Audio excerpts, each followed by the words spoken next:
हमारी डिस्कशन हो रही थी और लास्ट लेक्चर में कुछ different types of debt instrument की कॉस्ट कैलकुलेट करना सीखी थी। डिस्कशन के दौरान मैंने आपको डेट इंस्ट्रूमेंट की यील्ड या pre tax cost of debt क्या है और डेट इंस्ट्रूमेंट की post tax cost of debt जो हम वैक में इस्तेमाल करते हैं उसके बारे में भी हमने डिफरेंशिएशन देखी थी। Different types of debt instrument और उनकी कॉस्ट कैलकुलेट करने के फार्मूला थे। We did some activities in illustration 1 और इलस्ट्रेशन 2 में रिपीट रिवीजन के लिए वो एक्टिविटीज आपको असाइनमेंट में दी गई थी। कोई सवाल? हमने इरिडीमेबल प्रेफरेंस शेयर की बात की, हमने रिडीमेबल प्रेफरेंस शेयर्स को का फार्मूला देखा, इरिडीमेबल डिबेंचर की बात की और रिडीमेबल या कन्वर्टेबल डिबेंचर को भी हमने डिस्कस किया। और ये चीज क्लियर है कि वैक की कैलकुलेशन में हमेशा post tax cost of debt शामिल की जाती है। Weighted average cost of capital की कैलकुलेशन में post tax cost of debt शामिल की जाएगी। जहां पे भी डेट पे रिटर्न टैक्स अलाउबल है वहां पे कंपनी की कॉस्ट टैक्स एडजस्टमेंट के बाद ही कैलकुलेट की जाती है weighted average cost of capital में इंक्लूजन के लिए। बेटा जिस तरह रिडीमेबल बॉन्ड का आपने आईआरआर लिया, रिडीमेबल इंस्ट्रूमेंट कोई भी है उसकी कॉस्ट निकालने के लिए आपको आईआरआर ही लेनी है। जिस तरह यहां पे आपने इनिशियली मार्केट वैल्यू फिर इंटरेस्ट और बाद में रिडम्पशन वैल्यू ली, इधर भी ऐसे ही है। Initially market value of the bond, फिर उसका इंटरेस्ट या डिविडेंड कह लीजिए और फिर रिडम्पशन वैल्यू है। बस फर्क सिर्फ क्या है कि यहाँ पे इंटरेस्ट टैक्स अलाउबल होता है, यहाँ पे प्रेफरेंस शेयर की रिटर्न टैक्स अलाउबल नहीं होती। तो 1 - T का फैक्टर यहाँ पे मिसिंग है, दैट्स इट। बाकी वही तरीका है IRR of the cash flows. जी, एनी अदर क्वेश्चन? कोई और सवाल?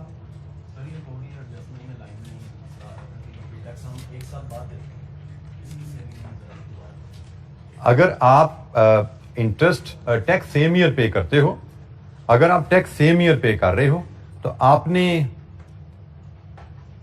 इंटरेस्ट पे किया से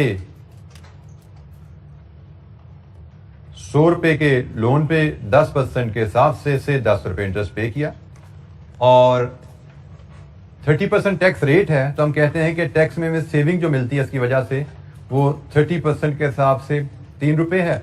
एज अ रिजल्ट हमारी पोस्ट टैक्स इंटरेस्ट कॉस्ट जो है वो 7 रुपए रहती है। तो अगर तो टैक्सेस सेम ईयर में है तो आप 7 रुपए सालाना लेके चल पड़ो और आप कहो जी मेरे सेम ईयर में टैक्सेस हैं तो सिर्फ 5 साल का लोन है तो 5 साल मेरी जेब से 7 रुपया नेट निकलेगा। 10 रुपए इंटरेस्ट पे किया करेंगे, 3 रुपए की हमें टैक्स में बचत मिल जाया करेगी सेम साल में, तो हमें नेट 7 रुपया जेब से निकलेगा। लेकिन अगर आपको कहा जाए आपकी टैक्सेस एरियर में जाते हैं तो जनाब इंटरेस्ट तो आप फिर 1 से लेकर 5 तक पे करोगे, लेकिन टैक्स सेविंग आपको फिर 2 से 6 में एरियर में आएगी। तो टैक्सेस अगर एरियर में है तो इन दोनों वैल्यू को अलग-अलग ट्रीट करना पड़ेगा। टैक्सेस सेम ईयर में है तो नेट करके एक बना के ट्रीट कर दो, सेविंग आपकी एफिशिएंसी आ जाएगी, टाइम बच जाएगा। जी, एनी अदर क्वेश्चन? कोई और सवाल? अच्छा जी, मजीद थोड़ी सी डिस्कशन को आगे लेके चलते हैं। जीरो कूपन बॉन्ड, अगर हमें हमने कंपनी की बैलेंस शीट पढ़ी अपनी और उसमें जीरो कूपन बॉन्ड हमें दिए गए हैं और हमसे कहा जाए जीरो कूपन की बॉन्ड्स की कॉस्ट ऑफ डेट कैलकुलेट कीजिए। तो ये जनाब एक बेसिक सा फार्मूला है जीरो कूपन बॉन्ड की कॉस्ट ऑफ डेट कैलकुलेट करने का। Redemption value divided with issue value raise to power 1/n minus n, ये आपको मिलती है जी रिडीमेबल बॉन्ड की यील्ड और इस यील्ड को 1 - टैक्स से मल्टीप्लाई कर दें तो post tax cost of debt बन जाती है। रिडीमेबल बॉन्ड की यील्ड से मुराद इन्वेस्टर को सालाना आपके बॉन्ड पे कितने % रिटर्न आ रही है, दैट इज यील्ड, और कंपनी को पोस्ट टैक्स कॉस्ट पड़ती है, कंपनी को टैक्स की सेविंग भी मिल जाती है उस पर। ठीक है, तो ये हमारी यील्ड है और ये 1 - T से मल्टीप्लाई कर दें तो टैक्स हमारे post tax cost of debt बन जाते हैं। रिडम्पशन वैल्यू से मुराद जीरो कूपन बॉन्ड किस वैल्यू पर रिडीम होगा। इशू वैल्यू, अगर तो at the time of issue हम कॉस्ट ऑफ डेट कैलकुलेट करने हैं तो ये तो नॉमिनल वैल्यू होगी, सॉरी ये इशू वैल्यू है। लेकिन अगर आप इशू वैल्यू के बाद लेटर ऑन किसी स्टेज पे कॉस्ट ऑफ डेट कैलकुलेट करने जा रहे हैं तो ये मार्केट वैल्यू होगी। Market value shall be used in case of previously issue debenture. Issue value है अगर नया डिबेंचर, आज आप डिबेंचर इशू कर रहे हो और आज आपसे कहा जाए इसकी कॉस्ट ऑफ डेट क्या है तो आप इशू वैल्यू यूज करोगे। लेकिन आपसे कहा जाए डिबेंचर 5 साल पहले इशू किया था उसकी कॉस्ट ऑफ डेट बताओ क्या है, तो उस केस में हम फिर मार्केट वैल्यू लेते हैं। और एन यहां पे होता है जी ईयर टू रिडम्पशन, रिडम्पशन तक कितने साल रहते हैं। तो दो हमारे पास छोटी छोटी सी इलस्ट्रेशन है जीरो कूपन बॉन्ड्स को लेके तो इन दोनों को डिस्कस करेंगे। इसमें पूरा जो केस है हमारा इन 2 इलस्ट्रेशन में इंशाअल्लाह कवर होगा। इलस्ट्रेशन 3 पहले देखते हैं जी हम। Z Limited has just issued zero coupon bond at 40% discount which are redeemable at par in 8 years time। अभी इशू किए हैं 40% डिस्काउंट पे, पार पे रिडीम होंगे 8 साल बाद। Income tax rate is 30%। Calculate cost of debt for use in वैक। वैक में हमें पता है post tax cost of debt इस्तेमाल की जाती है।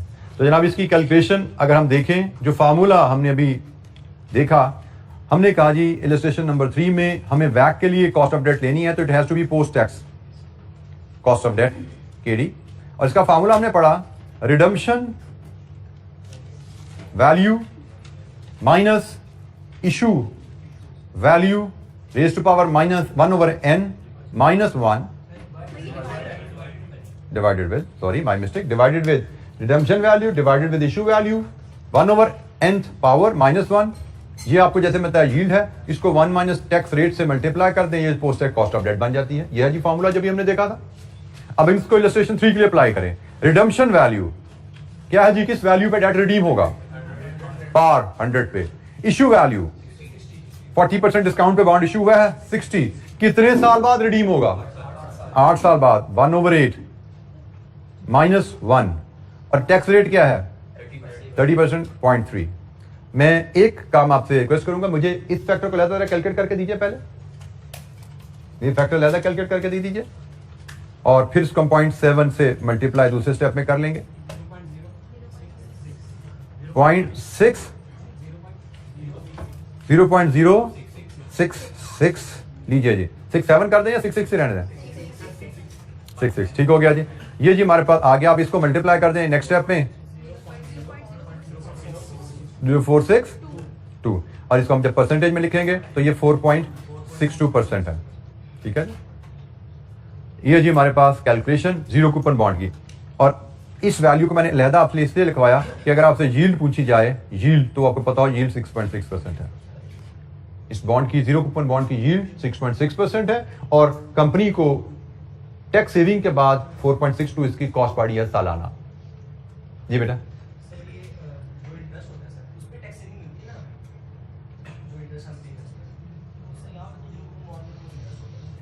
जी आपके साथी का कहना है टैक्स सेविंग तो इंटरेस्ट पे मिलती है, जीरो कूपन बॉन्ड में तो इंटरेस्ट हमने पे ही नहीं किया, तो जीरो कूपन बॉन्ड में टैक्स सेविंग कहां से आती है?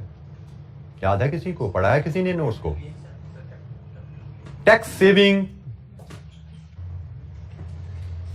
जी, तो कोई बताएगा मुझे जीरो कूपन बॉन्ड में कंपनी को टैक्स सेविंग कहां से आती है? कंपनी को टैक्स सेविंग कहां से आती है? ये मैंने आपको पढ़ाया नहीं, आपने पढ़ा नहीं। मुझे भी नोट्स को देख लेना चाहिए, शायद मुझसे क्यों गलती होगी हो। आप लोग इस तरह का रिस्पॉन्स देते हो, मुझे लगता है कि मुझसे ही गलती ना हुई हो। जी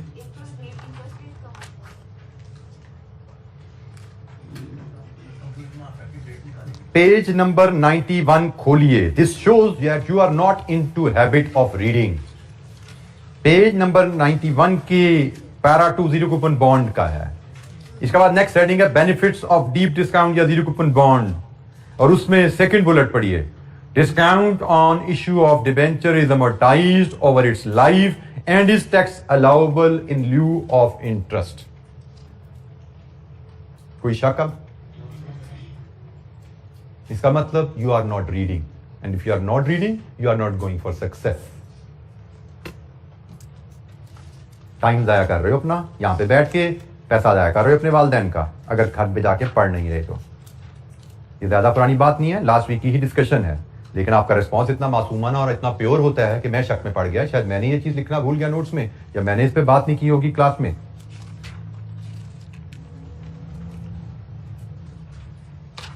अच्छा जी, illustration number 3, post tax cost of debt. Any question, कोई सवाल? एक और इलस्ट्रेशन देखते हैं जिसके ऊपर, illustration number 4। 5 years ago, C Limited issued zero coupon bonds। अब ये पुराने बॉन्ड्स का जिक्र आ गया, तो हमने दोनों बॉन्ड को डिस्कस कर लेना। At 50% discount on par value, 100 की पार वैल्यू पे, which are currently trading at 65. Bonds are redeemable at 5% premium after 6 years. 5 साल पहले इश्यू हुए, 6 साल बाद रिडीम होने हैं। Income tax rate is 30%, calculate post tax cost of debt. तो वही फॉर्मूला जो भी हमने यूज किया था, उसी फॉर्मूला को हम अप्लाई करेंगे इलस्ट्रेशन 4 पे। इलस्ट्रेशन नंबर 4 पे फॉर्मूला अप्लाई करें, यही जो ऊपर लिखा नजर आ रहा है। तो post tax cost of debt क्या बनेगी? रिडम्पशन वैल्यू, किस वैल्यू पे रिडीम होना है ये डिबेंचर? 5% प्रीमियम ऑन पार, मतलब 105 पे, डिवाइडेड विद इशू वैल्यू, लेकिन पुराना बॉन्ड है, करंट मार्केट वैल्यू ली जाएगी 65। कितने साल बाद रिडीमेबल है? 6 ईयर्स बाद, -1, ये यील्ड की कैलकुलेशन होगी, into 1 minus tax rate is 30%, 0.3। जनाब बताइए क्या रेट आया? डायरेक्ट परसेंटेज में आप यहां लिख सकते हैं, फ्रैक्शन लिखने की जरूरत नहीं है। मैंने ऊपर आपको स्टेप्स में कैलकुलेशन करवा दी एक दफा, अब डायरेक्ट परसेंटेज आप लिख दीजिए, दिस इज गुड इनफ। 5.82%, ये जी हमारी post tax cost of debt. Factor लिखा, उसमें वैल्यूज फीड की और सॉल्व करके सीधी हम आगे परसेंटेज में post tax cost of debt दे दें, good enough ji.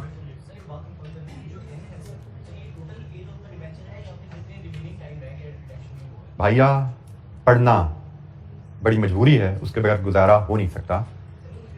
Years to redemption, और भैया पढ़ तो सही, ईयर्स टू रिडम्पशन, इसका उर्दू तर्जुमा होता है रिडम्पशन में कितने साल रह गए हैं।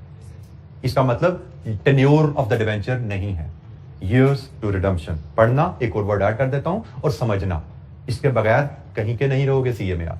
पढ़ने की आदत नहीं है, समझने की एबिलिटी नहीं है जो पढ़ रहे हो, तो सीए में सक्सेस नहीं मिलेगी बेटा। तो रीडिंग की आदत डालो और समझने की आदत डालो। सब चीजों को शॉर्टकट बना के अगर मेमोराइज करने की आदत डालोगे, you will not head towards success. अगर सीए करना है तो अपनी आदतों को रेक्टिफाई कर लो, जितनी जल्दी रेक्टिफाई करोगे, you are at very initial stage at this moment, मतलब इट्स अ लिटिल लेट, लेकिन इट्स नॉट टू लेट। अभी भी अपने आप को ठीक कर लोगे तो कैफ तो इंशाल्लाह निकल ही रहा है, इंशाल्लाह वो तो हो ही जाना है। सी फैप में बहुत ज्यादा चैलेंजेस आ जाएंगे। अप्रोच ठीक किए बगैर सी फैप में आप 30 भी क्रॉस नहीं करते, 50 तो बहुत दूर होती है, ठीक है ना। 30s में भी फेल, 30 टच करने के लिए भी आपको कुछ मेहनत करनी पड़ती है। वहां पे 30 से 40s में जाना और बात है, और 40 से 50s में जाना, 50s में इट मीन्स समथिंग। तो कैफ तो हो जाता है, कैफ में मुझे डर नहीं लगता आप लोगों का कि अगर आपको अप्रोच में थोड़ी गड़बड़ हो रही है तो कैफ में फंस जाओगे। फंसोगे अगर खुदा ना खाता तो एक अटेम्प्ट के लिए फंसते हो, निकल जाते हो कैफ में। सी फैप में you will be trapped forever. जी, एनी क्वेश्चन, कोई सवाल?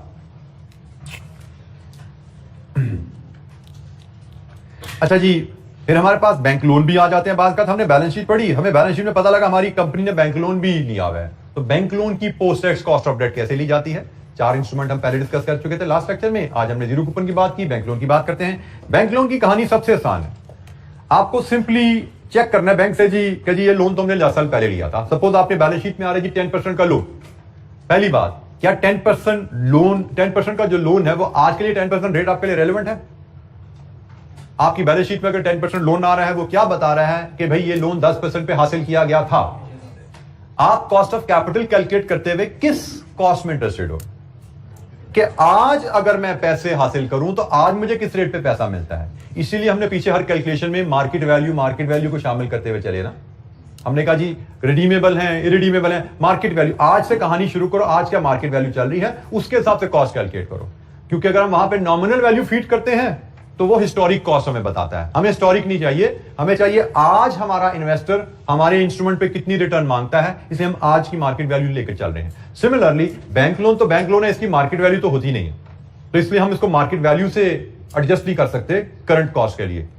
रिडीमेबल या इरिडीमेबल मार्केटेबल इंस्ट्रूमेंट को मार्केट वैल्यू इस्तेमाल करके हम पास्ट कॉस्ट को करंट कॉस्ट में कन्वर्ट कर लेते थे। आप देखते थे उसका कूपन रेट 10% होता था, मार्केट वैल्यू से एडजस्ट करते थे उसका रेट कुछ और बन जाता था, हम उसको लेकर चल रहे थे। क्योंकि 10% कूपन रेट वो हिस्ट्री है, वो पास्ट है, हमें पास्ट नहीं चाहिए, हमें आज का रेट चाहिए। आज का रेट कैसे निकलेगा? मार्केट में इंटरेस्ट रेट बदल चुके हैं, उसका इफेक्ट मार्केट वैल्यू में जा चुका है। तो हमने इसलिए मार्केट वैल्यू को यूज किया ताकि आजकल जो मार्केट में इंटरेस्ट रेट चल रहे हैं उसके हिसाब से हमें अपनी कंपनी की कॉस्ट पता लगे। अब बैंक लोन में ये चैलेंज है, बैंक लोन की तो मार्केट वैल्यू होती नहीं, ये तो कोई मार्केटेबल इंस्ट्रूमेंट नहीं है। तो इसका तरीका बड़ा आसान है, आप बैंक से फोन करके पूछ लेते जी आज अगर मैं आपसे 5 साल का लोन लूं तो किस रेट पे दोगे? बैंक जो रेट दे 1 - T कर दो उसको, क्योंकि टैक्स सेविंग मिलेगी ना आपको। तो ये सबसे आसान है कि बैंक जो रेट आपको बताए कि भाई हम आपको 5 साल का लोन पहले तो दिया था जिस रेट पे भी, उसको छोड़ दो, आज हम आपको 10% पे देंगे। तो जो रेट बैंक बताए उसको 1 माइनस टी आपको करने हैं, रेट ऑफर्ड। हाँ, बाज़ का ऐसा होता है, हम क्वेश्चन में ऐसे देखेंगे, हमें बैंक लोन बताया जाएगा कि जी हमने 12% पे लोन लिया था 5 साल पहले, क्वेश्चन साइलेंट। अब post tax cost of debt लेनी है, तो 12% पे लोन लिया था 5 साल पहले, हमें तो इंटरेस्ट है आज किस रेट पे मिलेगा, उसके बारे में क्वेश्चन अक्सर साइलेंट होता है एग्जाम में। तो फिर हम अज्यूम कर लेते हैं कि भी आज भी 12 पे मिल जाएगा, फिर क्योंकि हमें बैंक लोन का रेट तो चाहिए ना, और वो आज का रेट चाहिए, करंट रेट चाहिए। करंट रेट नहीं दिया हुआ उसने, पुराना रेट दिया हुआ है, तो हमारे पास कोई चारा नहीं है स्वाइस के कि हम अज्यूम कर लें कि आज का रेट भी पुराने रेट के बराबर होगा। ठीक है, तो ये जनाब post tax cost of debt की एक छोटी सी कैलकुलेशन है। It is very simple, simply आपने रेट लेना है, क्या रेट है उसको 1 माइनस टैक्स रेट कर देना है, तो आपकी post tax cost of debt आ जाती है। अच्छा, एक छोटी सी एक्टिविटी हम लोन के लेके ही करते हैं, ये इस तो बैंक लोन के बाद आ रही है, यानी कि बैंक लोन की डिस्कशन है, क्योंकि बैंक लोन में तो है ही कुछ नहीं, सिंपली जो रेट है आपको या बैंक बताएगा या आप अपनी बैलेंस शीट से देखोगे, उसको 1 माइनस टैक्स करना है, उसमें तो कोई साइंस ही नहीं है। हम एक छोटी सी इलस्ट्रेशन और देखते हैं कॉस्ट ऑफ डेट की कैलकुलेशन के लिए, इसमें भी टर्म्स की कुछ रिवीजन ही है, मेरा ख्याल हम सारी टर्म्स से बात कर चुके हैं। MNO company has issued 200 million of 8% irredeemable loan stock. 8% coupon rate है, 200 मिलियन के टोटल लोन आपने रेज किया है। The current market price of each unit of the loan stock is 124x interest, nominal value 100 के against 124 का bond बिकता है। The corporation tax rate is 30%। Calculate the yield on the loan stock, the after tax cost of debt, the total market value of the debt issue. 3 values हमें determine करने को कहा गया है। यील्ड क्या होती है जी? पहली बात, इररिडीमेबल डेट है ना, तो yield is simply I over market value. I over market value, this is yield. Post tax dot cost of debt क्या होगा इस केस में? I into 1 minus T over market value, simple tax saving का fact आना है। और market value of date, इसको हम देखते हैं बाद में, पहले बाकी 2 चीजों को तो हल करें हम। इलस्ट्रेशन नंबर 5,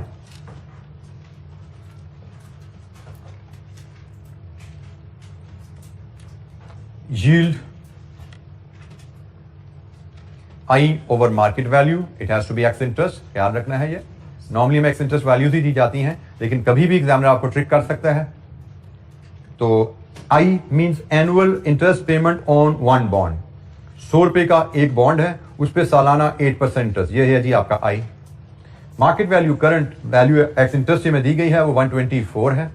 तो जनाब परसेंटेज यहाँ पे 100 फार्मूला में लिखा नजर नहीं आता, बट इट अंडरस्टूड, 100% में हम इसको रिपोर्ट करते हैं। तो यील्ड क्या है?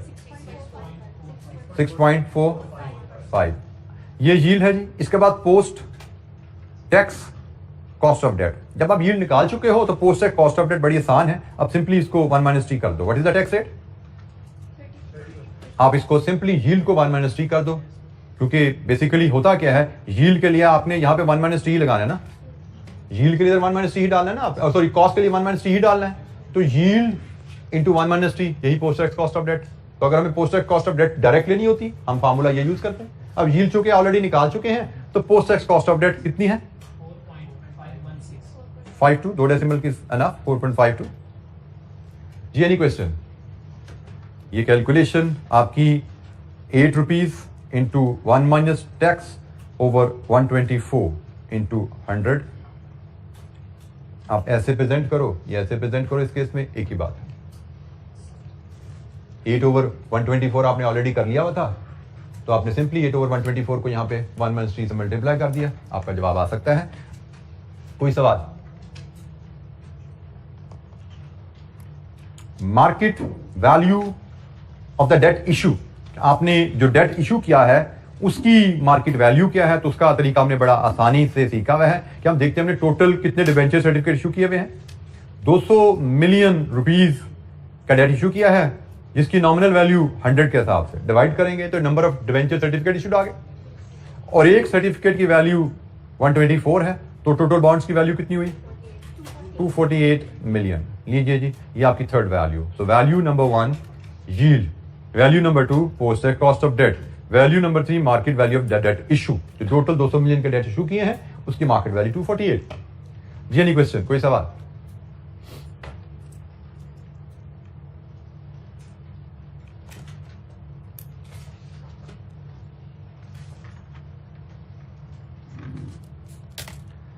अच्छा, इसके नोट्स में एक छोटी सी मुझे लगता है टाइपो मुझसे यहाँ पे हुई है, इस पेज पे, पेज 103 की बॉटम पे। एट विच, ये जो वर्ड है ना एट विच, बैंक नहीं कंपनी है, इसको ठीक कर लीजिए। Eight which company can obtain loan now पर हैज रिसेंटली ऑब्टेन्ड, ये इसको चेंज कर लीजिएगा। यहाँ पे एट विच बैंक लिखा गया कंपनी, कंपनी जिस रेट पे आज लोन ले सकती है वो। अच्छा जी, कॉस्ट ऑफ डेट पे हमारी डिस्कशन कंप्लीट, हमने कुछ इलस्ट्रेशन भी देख ली हैं। अब कॉस्ट ऑफ इक्विटी की बात करेंगे, क्योंकि हमने जो डिस्कशन स्टार्ट की थी वैक की कैलकुलेशन के लिए, हमने कहा जी हम कंपनी के सोर्सेज ऑफ फाइनेंस आइडेंटिफाई करेंगे। उन सोर्सेज में डेट सोर्सेज भी हो सकते हैं, इक्विटी सोर्सेज भी यकीनन होंगे। तो different types of debt sources की कॉस्ट कैसे कैलकुलेट की जाती है, वो एक्टिविटी हमारी होगी। अब इक्विटी तो इक्विटी है, वो एक ही सोर्स है, उसकी कॉस्ट कैसे कैलकुलेट करनी है उस पर हम बात करेंगे। और फिर हम एंड में जब हम कॉस्ट ऑफ डेट कैलकुलेट करना सीख चुके, कॉस्ट ऑफ इक्विटी कैलकुलेट करना सीख चुके, तो फिर हम वैक कैलकुलेट करना उस पर बात करेंगे, उसकी एक्टिविटी करेंगे। और वैक की एक्टिविटी जब हम कर रहे होंगे वहां पे cost of debt, cost of equity की कैलकुलेशन बार बार हमारे साथ रिवाइज होगी इंशाअल्लाह। अच्छा जी, कॉस्ट ऑफ इक्विटी को कैलकुलेट करने के लिए कई तरीके हैं। कॉस्ट ऑफ इक्विटी से मराद कंपनी ने जो इक्विटी फाइनेंस रेज किया है उस पे, उस फंड्स को यूज करने पे सालाना उसको क्या कॉस्ट पे करनी है इक्विटी इन्वेस्टर को।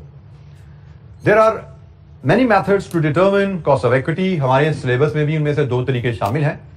पहला तरीका है calculating cost of equity using dividend valuation model, abbreviated as DVM. Dividend valuation model की मदद से कॉस्ट ऑफ इक्विटी कैलकुलेट करना। डिविडेंड वैल्यूएशन मॉडल की मदद से कॉस्ट ऑफ इक्विटी कैलकुलेट करने के लिए पहले हमें डिविडेंड वैल्यूएशन मॉडल को थोड़ा सा समझना पड़ेगा, उसके बाद हम कॉस्ट ऑफ इक्विटी की मदद से कैसे निकालते हैं उस पर बात करेंगे। डिविडेंड मॉडल क्या कहता है, डिविडेंड वैल्यूएशन मॉडल क्या कहता है? बेसिकली जैसे इसके नाम से ही जाहिर है, ये एक वैल्यूएशन का मॉडल है। किसकी वैल्यूएशन का मॉडल है? ये शेयर की वैल्यूएशन का मॉडल है। और ये शेयर की वैल्यू किस प्रिंसिपल पे कैलकुलेट करता है? Dividend valuation model.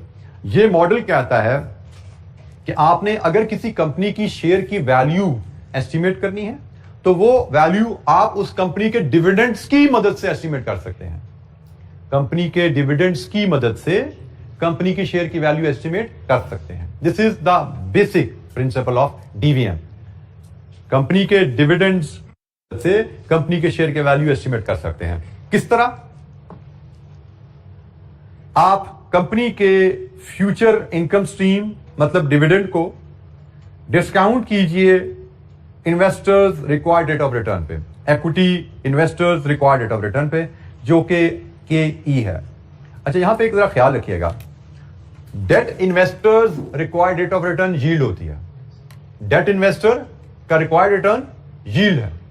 कंपनी की कॉस्ट ऑफ डेट फर्क होती है टैक्स सेविंग की वजह से, लेकिन इक्विटी इन्वेस्टर की रिक्वायर्ड रिटर्न कंपनी की कॉस्ट ऑफ इक्विटी है, क्योंकि वहां पे कोई टैक्स सेविंग नहीं है। ठीक हो गया? तो डेट इन्वेस्टर को जो रिटर्न जाती है, कंपनी को उस पर टैक्स सेविंग मिलने की वजह से कंपनी को कॉस्ट पोस्ट टैक्स कमी हो जाती है, लेकिन इक्विटी इन्वेस्टर को जो रिटर्न जाती है उस पर कंपनी को कोई टैक्स सेविंग नहीं मिलती। तो इक्विटी इन्वेस्टर का जो रिटर्न है वही कंपनी की कॉस्ट ऑफ इक्विटी है। तो यहां पे उसने कहा डीवीएम क्या कहता है कि आप future expected income stream which is represented by dividend, future expected income stream which is represented by dividend, उसको डिस्काउंट कर लो investor required rate of return पे, तो शेयर की प्राइस मिल जाएगी। आप शेयर की प्राइस एस्टिमेट करने का तरीका क्या है? फ्यूचर एक्सपेक्टेड इनकम स्ट्रीम जो कि डिविडेंड कहलाती है, शेयर होल्डर को डिविडेंड को डिस्काउंट कर लो KE पे, आपको शेयर प्राइस मिल जाएगी। ये बेसिक फार्मूला है। डिविडेंड को डिस्काउंट कर लो KE पे, इक्विटी इन्वेस्टर रिक्वायर्ड रिटर्न पे, तो आपको शेयर प्राइस मिलती है। लेकिन इसमें कुछ दो अजम्पशन है। इस मॉडल में दो बेसिक अजम्पशन है। Assumption number 1, company dividend perpetuity में पे करती है। डीवीएम की अजम्पशन कि अगर आप किसी कंपनी के डिविडेंड की मदद से उसकी शेयर वैल्यू एस्टिमेट करना चाहते हो तो आप इसी सूरत में शेयर प्राइस एस्टिमेट कर सकते हो अगर कंपनी डिविडेंड परपेचुइटी में पे करती है, फॉरएवर पे करेगी सालाना। और दूसरी condition, dividend will be either constant और growing at a constant rate. यही दो केसेस अगर होंगे तो ही आप डीवीएम की मदद से शेयर प्राइस कैलकुलेट करते हो। अगर यही दो केसेस हैं तो ही आप डीवीएम की मदद से शेयर प्राइस कैलकुलेट करते हो। अगर कंपनी डिविडेंड सिर्फ 5 साल पे करके बंद कर देगी डिविडेंड पे करना, तो ये मॉडल नहीं लगेगा। अगर कंपनी का डिविडेंड कभी 2% से बढ़ता है, कभी 6% से बढ़ता है, कभी 3% से नीचे आ जाता है, तो ये मॉडल नहीं लगेगा।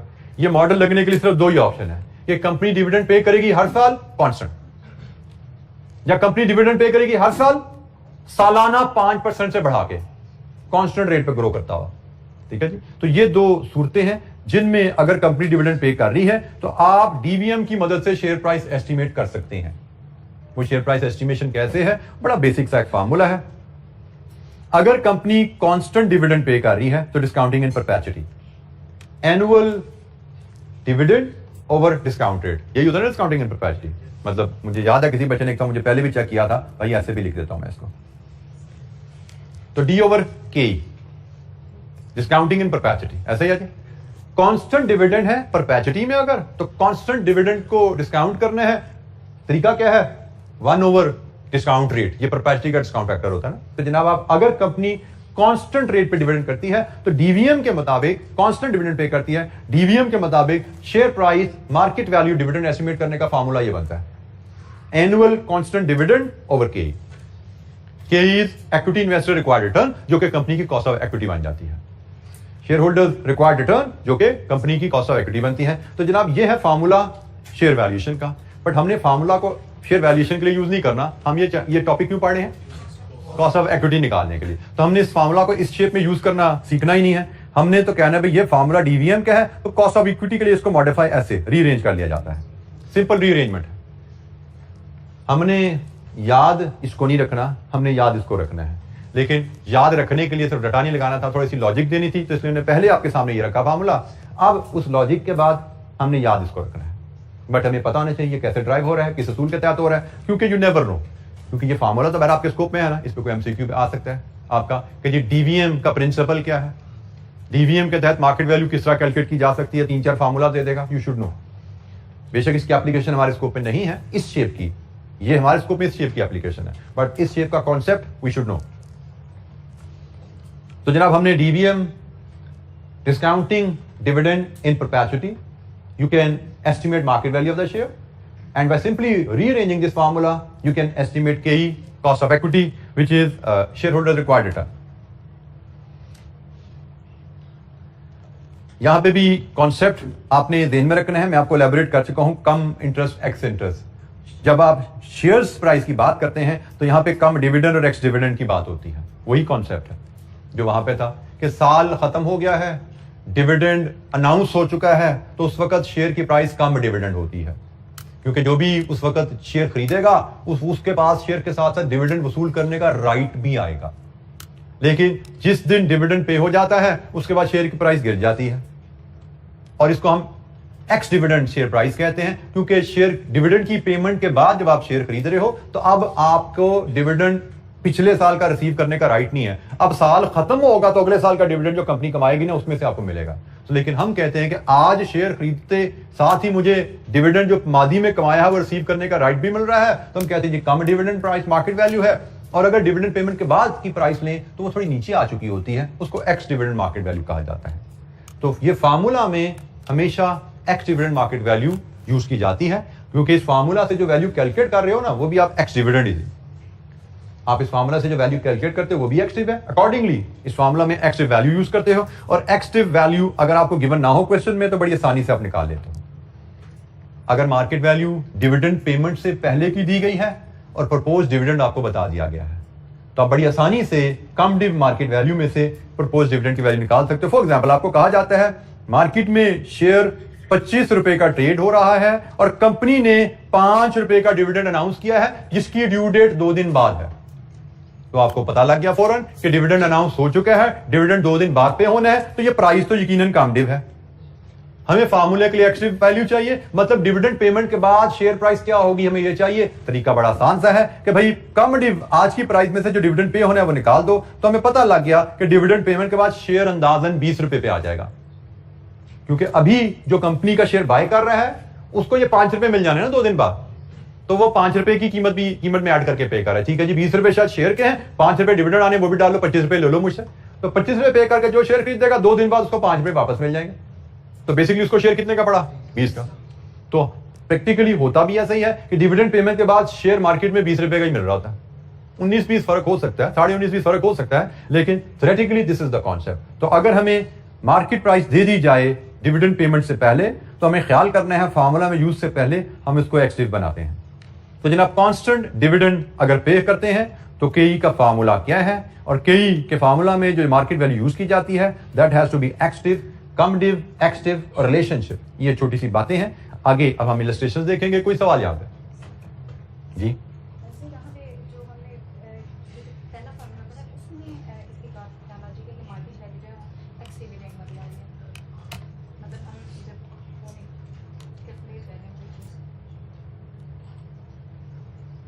डिस्काउंटिंग इन परपेचुटी, आपको याद हो अगर ये डिस्काउंटिंग नॉर्मल परपेचुटी की है या डिलेड परपेचुटी की है या एडवांस परपेचुटी की है? नॉर्मल परपेचुटी की है। तो नॉर्मल परपेचुटी में आपके कैश फ्लोज कहां से शुरू होते हैं? आज से शुरू होते हैं, साल बाद शुरू होते हैं, 2 साल बाद शुरू होते हैं? साल बाद। तो जनाब आपका डिविडेंड के टाइमिंग क्या है? साल बाद। तो एक्सटिव प्राइस तो तब होती है जब डिविडेंड आज या कल ड्यू है। तो कम डिव प्राइस तो तब है जब डिविडेंड आपका आज कल में ड्यू है। तो यहां पे आपका डिविडेंड पहला कब आ रहा है आपकी कैलकुलेशन में? 1 साल बाद का। तो price can't be come div. अगर आपकी ये टाइमिंग ये 0 से परपेचुटी आप डिस्काउंट कर रहे होते हैं ना, देन प्राइस कम डिव आती कि एक डिविडेंड आज पे होने वाला है और एक अगला डिविडेंड साल बाद आएगा, तो फिर आपकी प्राइस कम डिव होती। लेकिन हमने तो नॉर्मल परपेचुटी की है। नॉर्मल परपेचुटी में तो पहला डिविडेंड साल बाद आना है, तो पहला डिविडेंड साल बाद आना है। हमने तो आज के डिविडेंड को इस कैलकुलेशन में शामिल नहीं किया, कोई डिविडेंड आने वाला ही नहीं है, क्योंकि पहला डिविडेंड साल बाद है, मतलब पिछला डिविडेंड पे हो चुका हुआ है। तो प्राइस यकीनन एक्सटिव ही है।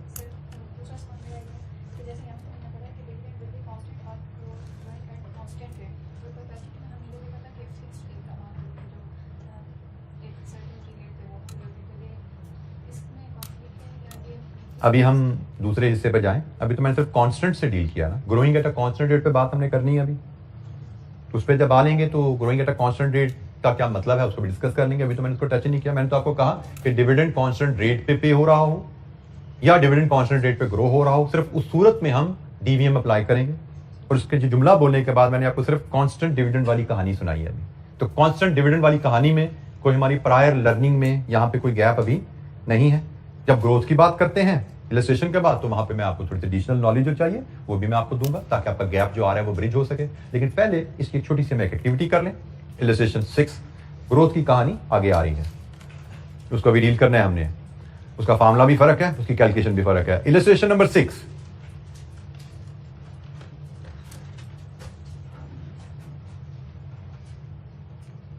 ABC company has paid a dividend of 3.5 rupees for many years.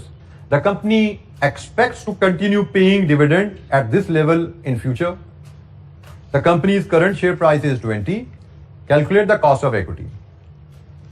Company कई सालों से 3.50 रुपए डिविडेंड पे करती आ रही है और कंपनी का ख्याल है कि कंपनी फ्यूचर में भी यही डिविडेंड पे करती रहेगी। करंट शेयर प्राइस 20 रुपए है। Calculate the cost of equity. तो हमने कहा जी ये कांस्टेंट डिविडेंड का केस है। कांस्टेंट डिविडेंड के केस में कॉस्ट ऑफ इक्विटी कैलकुलेट करने का तरीका क्या है? इलस्ट्रेशन नंबर 6, कांस्टेंट डिविडेंड के केस में K E is equal to D over market value which has to be ex div. तो D is the annual constant dividend which company has been paying and which company intends to pay in future. 3.5 and divide करना है हमने market value ex div से। तो current market price तो हमें given है और company has paid a dividend for many years. Recently उसने डिविडेंड पे किया या नहीं किया, इस पे क्वेश्चन साइलेंट है। रिसेंटली उसने डिविडेंड पे किया या नहीं पे किया, इस पे क्वेश्चन साइलेंट है। दोनों तरह से इंफॉर्मेशन नहीं अवेलेबल। तो हम इस केस में अज्यूम करेंगे ये एक्सटिव प्राइस ही है। जब क्वेश्चन साइलेंट होगा हम अज्यूम करेंगे कि शायद रीसेंट डिविडेंड भी पे हो चुका होगा। पिछले कई सालों से डिविडेंड पे करते आ रही है, तो हम अज्यूम करेंगे रीसेंट डिविडेंड भी पे हो चुका होगा। क्या बनी कॉस्ट? 17.5%। ये है जी के। कांस्टेंट डिविडेंड अगर कंपनी पे करती है तो कॉस्ट ऑफ इक्विटी कैलकुलेट करने का फार्मूला, और यह है जिसकी कॉस्ट ऑफ इक्विटी।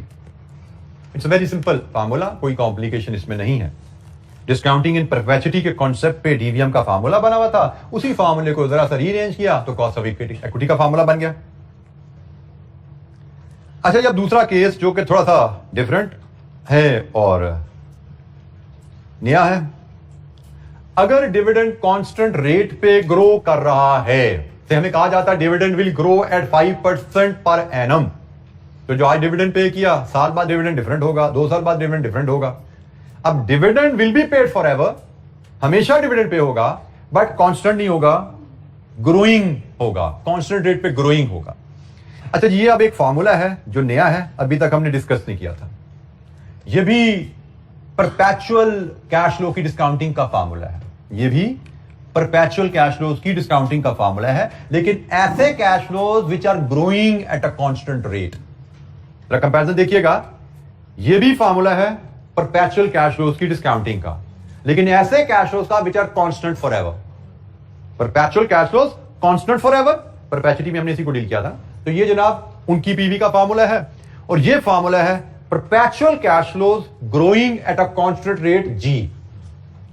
सालाना कांस्टेंट रेट जी से अगर ग्रो कर रहा हो कोई कैश फ्लो फॉर एवर, तो उसकी डिस्काउंटिंग का फॉर्मूला क्या है?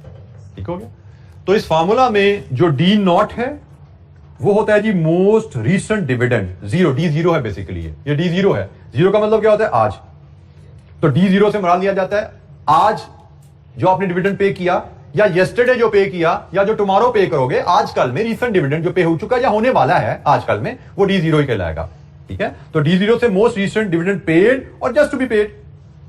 जी is the constant annual growth in dividends expressed as fraction. मतलब अगर हमें बताया जाता है डिविडेंड ग्रोथ रेट 5% है, तो फॉर्मूला में हम उसको 0.05 फीड करते हैं। फॉर्मूला है ना, फॉर्मूला में फ्रैक्शंस, परसेंटेजेस फ्रैक्शन में जाती हैं, जैसे कई भी परसेंटेज हमारी फ्रैक्शन में जाती है। बहरहाल, तो ये जी हमारा फॉर्मूला है, बट अगेन हमने तो मार्केट वैल्यू तो नहीं सीखनी ना, हमने तो कई सीखनी है। तो इस फॉर्मूले को भी कई के लिए रीअरेंज किया गया है।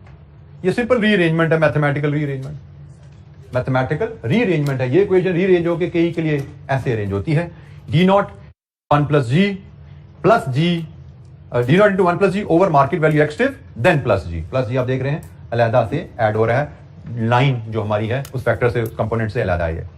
तो ये जी फॉर्मूला है अगेन, जिसको हमें याद करना है, और इसकी हमने एप्लीकेशन कैलकुलेशंस की मदद से थोड़ी देखेंगे।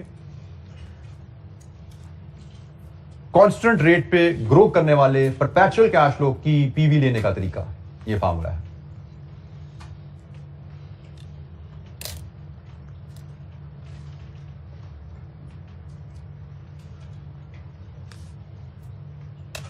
अच्छा, छोटी छोटी सी हमारे पास 2-3 कैलकुलेशन है इसी फॉर्मूला को लेके, इनको हम देखते हैं। 2 लाइनर कैलकुलेशन है, 2 लाइनर इलस्ट्रेशन है। Illustration 7, G company has just paid a dividend of 1.7. Shareholders expect dividend to grow at a 9% per annum. G company's current share price is 22.5. Calculate cost of equity of G company. अच्छा जी, सबसे पहले हमने यहाँ पे cost of equity के लिए देखा, dividend की इंफॉर्मेशन है, डीवीएम से कॉस्ट ऑफ इक्विटी आनी है। क्या डिविडेंड कांस्टेंट है या ग्रोइंग है? ग्रोइंग है, तो कॉस्ट ऑफ इक्विटी का जो फॉर्मूला लेंगे वो ग्रोइंग डिविडेंड वाला लेंगे। तो इलस्ट्रेशन 7 के लिए सबसे पहले मैं अगर फॉर्मूला ग्रोइंग डिविडेंड का लिया हूं आपके सामने, तो K is equal to D not into 1 plus G over market value which has to be active plus G, ये फॉर्मूला है जी। अब हम इलस्ट्रेशन 7 का डाटा इसमें फीड करते हैं।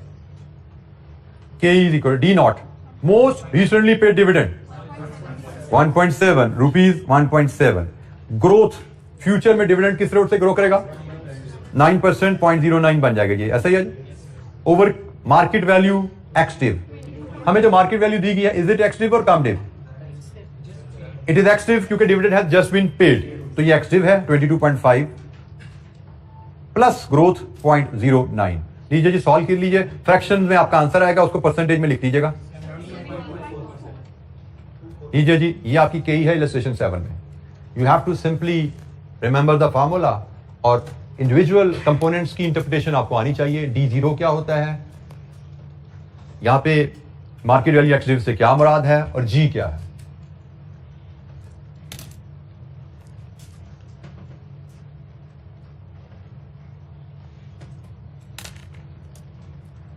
यहां पे एक और इंफॉर्मेशन भी आप जरा नोट कर लीजिएगा, फिर क्वेश्चन एग्जाम में आपको ट्रिक करता है थोड़ा सा। डी जीरो जो आपने रिसेंटली डिविडेंड पे किया या करने वाले हैं, इसको जब 1 प्लस जी से मल्टीप्लाई करते हैं, जी क्या है? सालाना ग्रोथ। तो डी जीरो को जब 1 प्लस जी से मल्टीप्लाई करते हैं तो क्या मिला? अगले साल का डिविडेंड। बिल्कुल ठीक कहा आपने, अगले साल का डिविडेंड पे होगा। तो हम इसको एक और भी पॉइंट अगर याद रख लें कि ये फार्मूला ऐसे भी देखा जा सकता है, के इज इक्वल टू D1 साल बाद का dividend over market value ex div plus G. इस फॉर्मूले को ऐसे भी समझा जा सकता है, क्योंकि D not into D zero into 1 plus g is equal to D1। आज के डिविडेंड में 1 साल की ग्रोथ डालोगे तो क्या मिलेगा, साल बाद का डिविडेंड। तो हम इस फॉर्मूले को ऐसा भी देख सकते हैं।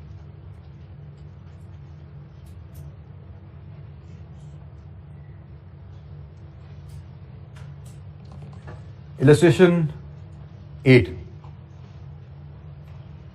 A company has recently paid a dividend of 3.3. The current share price is 37. If the dividend are expected to grow at an annual rate of 5%, cost of equity. फटाफट बताइए क्या, सिंपल सा केस है। कितना जी? 14.36. It was a simple case. Any disagreement?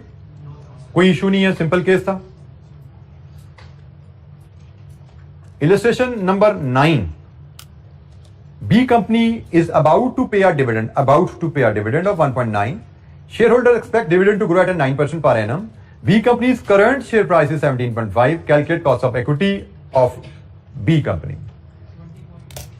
यहां पे क्या ख्याल रखने वाली बात है कि प्राइस हमारी कम डिव है, प्राइस हमारी यहां पे कम डिव है, सिर्फ इस चीज का ख्याल रखना है। तो इलस्ट्रेशन 9 पे जब हम जाते हैं तो हमारा डाटा रहेगा K E is equal to D nought, हमें जो वैल्यू दी गई है वो डी जीरो की है 1.9, ग्रोथ रेट 9% है और मार्केट वैल्यू जो गिवन है दैट इज कॉमडिव 7, और इसको हमें एक्सट्रीव बनाना पड़ेगा तो 17.5 माइनस 1.9, ये जी कॉमडिव वैल्यू आ गई प्लस 0.09, 22.28%। ये जी हमारे पास के ई की वैल्यू आ गई जी। Any question? डीवीएम के हमने 2 फार्मूला सीखे, उन दोनों डीवीएम के फार्मूलाज को हमने मॉडिफाई करके केई बनाई, केई के फार्मूलाज बना लिए। तो हमारे पास अब केई कैलकुलेट करने के लिए डिविडेंड इंफॉर्मेशन को लेके कॉस्ट ऑफ इक्विटी कैलकुलेट करने के लिए 2 फार्मूलाज अवेलेबल हैं। अगर एक कंपनी कांस्टेंट रेट पे डिविडेंड पे कर रही है तो हम इस फार्मूला की मदद से उसकी कॉस्ट ऑफ इक्विटी कैलकुलेट करेंगे, और अगर एक कंपनी का डिविडेंड कांस्टेंट रेट से ग्रो कर रहा है तो हम इस फार्मूला की मदद से या इस फार्मूला की मदद से उसकी केई कैलकुलेट करते हैं।